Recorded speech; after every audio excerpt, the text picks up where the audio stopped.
Stadium के बाहर मची भगदड़, 11 लोगों की मौत। आरसीबी की जीत की खुशी में चिन्नास्वामी स्टेडियम में घुसने की कोशिश, 33 लोग घायल। 35,000 की जगह थी, 3-4 लाख आदमी पहुंच गए।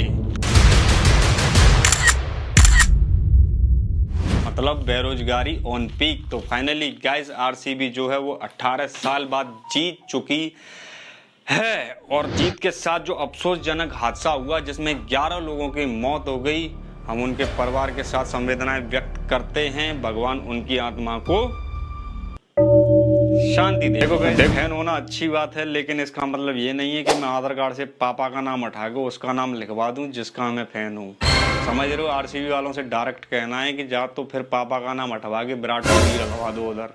जब इतना ज्यादा पागलपन तुम मचा चुके हो तो इतना करने में और क्या जा रहा है? तुम्हारे पापा ही हो जाएंगे ना सीधा विराट कोहली। विराट पापा आप जीत गए। लेकिन मुझे ये समझ में नहीं पड़ रहा है कि सिर्फ और सिर्फ ट्रॉफी जीती थी या कोई देश जीत गई। जो सारे लोग रोड पे उतर आए और ये भी नहीं पता चला कि कितनों की जान चली गई। इसके बाद भी जश्न कंटिन्यूअसली चलता ही रहा। घायलों को हॉस्पिटल पहुंचाया जा रहा था। कई लोग की मौत कंफर्म हो चुकी थी, लेकिन प्रोग्राम कैंसिल नहीं हुआ। स्टेडियम के भीतर जीत का जश्न चलता रहा। देखो गाइस, मुझे ये कहने में बिल्कुल भी शर्म नहीं आती है कि मैं एक ऐसे भारत में रहता हूँ जहाँ क्रिकेट स्टेडियम को तो भाई साहब मंदिर और क्रिकेट खिलाड़ियों को भगवान मान लिया जाता है। लोग अपनी जान दे देते हैं उनके लिए। सीरियसली गाइस, देखो दुनिया में 2 तरीके के लोग होते हैं। एक तो जो फैन होते हैं और एक जो बस शांति से जीना चाहते हैं। एक्चुअली मैं किसी का फैन नहीं हूँ तो मैं ये नहीं कहूँगा कि मैं उसका हेटर हूँ, बट मेरा ये काम नहीं है कि मैं सुबह जगते ही उनकी ड्यूटी बजाने लग जाऊंगा। मैं कहना चाहूंगा कि हर कोई हर किसी का फैन नहीं हो सकता। पसंद करना एक भावना है, ना कि फर्ज है। Good question. सीरियसली गाइस, अगर मैं किसी का फैन नहीं हूँ तो इसका मतलब ये नहीं है कि मैं देशद्रोही हूँ और सामने वाला मुझे ऐसे देखेगा जैसे मैंने उसकी चाय में नमक डाल दिया हो। अगर मुझसे मेरा पर्सनली ओपिनियन पूछा जाए कि मैं किसी का फैन हूँ तो मैं हूँ भाई ऑक्सीजन का फैन। सीरियसली ऑक्सीजन जो तुम ले रहे हो ना, और मैं हूँ ऊपर वाले का फैन जो मैकेनिज्म मुझे दिया है। इसका मतलब इसकी सेफ्टी भी मेरे हाथ में ही है। क्या बात है सर, क्या बात है सर। और मैं कोई ऐसे गंद्यापा में नहीं जाऊंगा जहाँ जान के लाले पड़ जाएं। समझ रहे हो? जो चले गए उनके जरा परिवार वालों से और घर वालों से बात कर लेना कि उनको कैसा अफसोस होगा, क्योंकि विदाउट रीजन गए ना यार।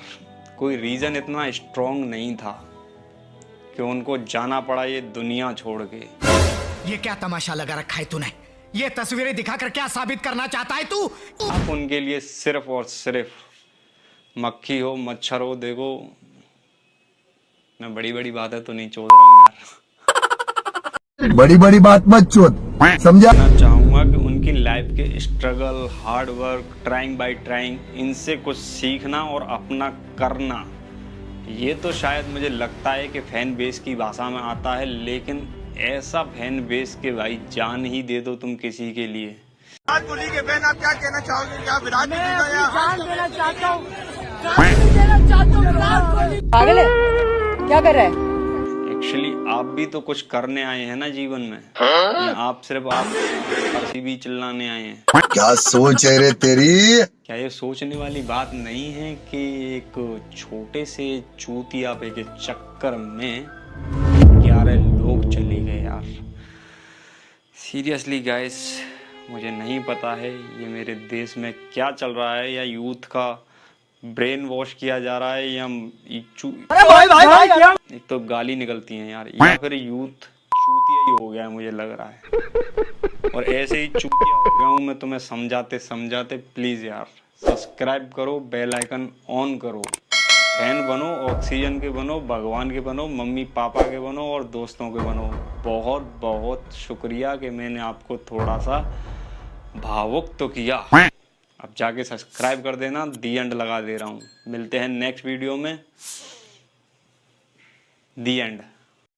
मैं तुम्हारे बाप का नौकर नहीं हूँ। यार मूड ज्यादा मेरा ठीक है नहीं, बस इतना ही समझाने आ गया हूँ, यही बहुत है। समझ गया? समझ जाओगा दो। थोड़ा समझ जाओ, समय है, अपने आप पर ध्यान दे लो। आप कहाँ थे ज्ञानी बाबा? देखो आई एम नॉट अ ज्ञानी बाबा, दी एंड करो। गाना बजाओ। एक शरीर है दो मनुष्य लगता मेरे भीतर रहते हैं, विनाश काले विपरीत बुद्धि सब कुंडली देख के कहते हैं। एक तो है सीधा बड़ा और दूसरा बहुत ही पापी है, मेरी हरकतों से बस पता चले कब कौन सा मुझ पर हावी है। मैं जानू ना कुछ भी अब तो ये कलेश जो मुझ पर आया है, ये उपज है मेरे दिमाग की या